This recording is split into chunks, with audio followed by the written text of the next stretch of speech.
In today's lesson, we are going to talk about variables in C programming. Think of a glass of water. If you want to drink some water, then you put water inside glass and drink it. You can think of a variable as a glass of water. As a glass can store water in it, similarly, variables can store some value in it. After storing the value, you are free to use this value in your program.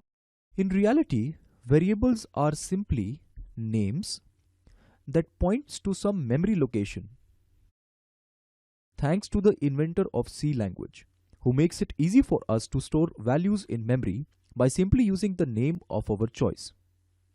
You don't need to worry about at which location of memory your value is stored. Your task is to just provide the name, and internally it will point to some memory location. But there is one thing that we need to be sure about. You must have to declare variables before using it in your program. Declaration simply means announcing the properties of the variable to the compiler. Here, by saying properties, we mean that what will be the size of the variable and what will be the name of the variable. Don't worry, it is not a very difficult job to do. You will see in a moment how easy it is to declare a variable. There is one more term called definition of a variable, which means allocating memory to a variable. Most of the time, declaration and definition will be done at the same time. But this is not always the case. It depends on the modifiers you had mentioned with the variables. We will talk about modifiers later, and then we will also explain how declaration and definition is different for different modifiers. Let me give you an example of how to declare a variable. Here the name of a variable is var, and it has integer data type. Data type simply means how much space a variable is going to occupy in a memory. Therefore, by writing int var, you are declaring a variable. Along with that, you are requesting the compiler to allocate memory for this variable. Please note down one thing. Here after int var, we had put a semicolon over here. This is very important because this is how your compiler separates one statement from the other. So don't forget to add semicolon at the end of the variable.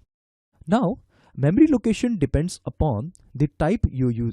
Here, because in our example, we are using integer data type, therefore, it may take either 2 bytes of memory or maybe 4 bytes of memory. It purely depends on the system you are working on. Again, you don't have to worry about how much space is allocated to your variable. You only have to concentrate on the declaration and definition of the variable. If you assign some value to a variable at the time of declaration itself, then this thing is called initialization. This is how you will do initialization. Note, initialization of a variable doesn't mean that you cannot change the value of a variable afterwards in your code. If you want the value to be changed somewhere, then you can do that. This clearly captures the meaning of a variable. Variable in its pronunciation has word vary, something that can vary over time. On the other hand, constant is just opposite. Once defined will never change. Let's see how we can change the value of a variable after initialization. Let me write down the code here. I'm writing #include stdio.h, that is our header file, because we have to print some output.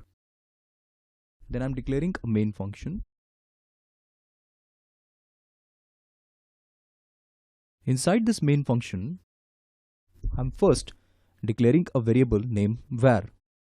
Suppose I'm initializing it first to 3, and afterwards I changed this value to 4. You can observe that I had not written int var again. In this statement, I had not written int var again when I'm assigning value to it, because memory is allocated to the variable once, and defining it once again means you want to allocate memory again for the same name, and this is illegal. Note, each variable must be defined only once but it can be used multiple times with different assignments in your program.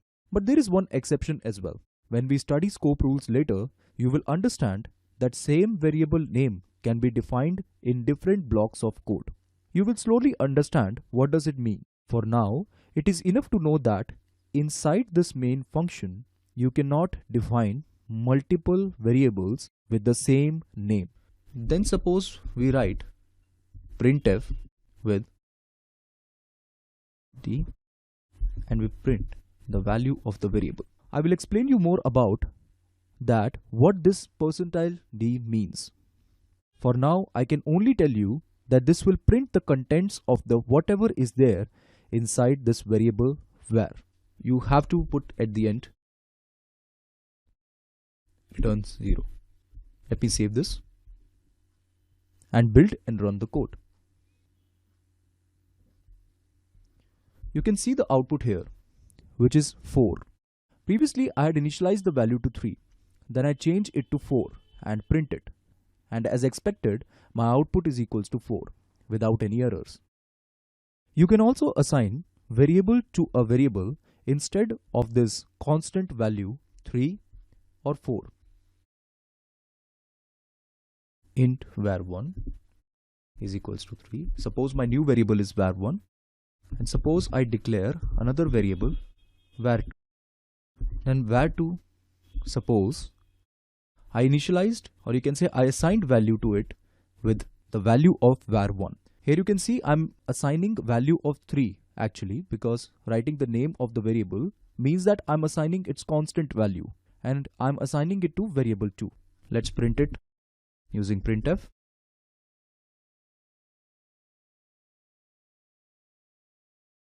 Let's debug. As expected, the output turns out to be 3.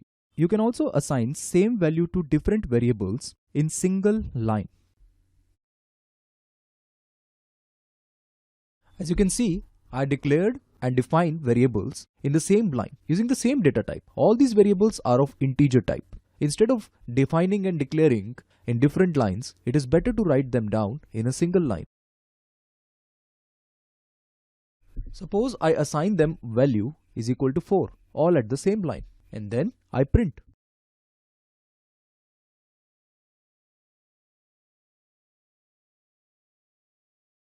Let's build and run. And as expected, we get value 444 because we had printed 3 times the 3 different variables var1, var2, var3. As because all of them has been assigned with the same value 4, that is why we are getting 3 values 4 in the output. Okay friends, this is it for now. See you in the next lecture. Bye.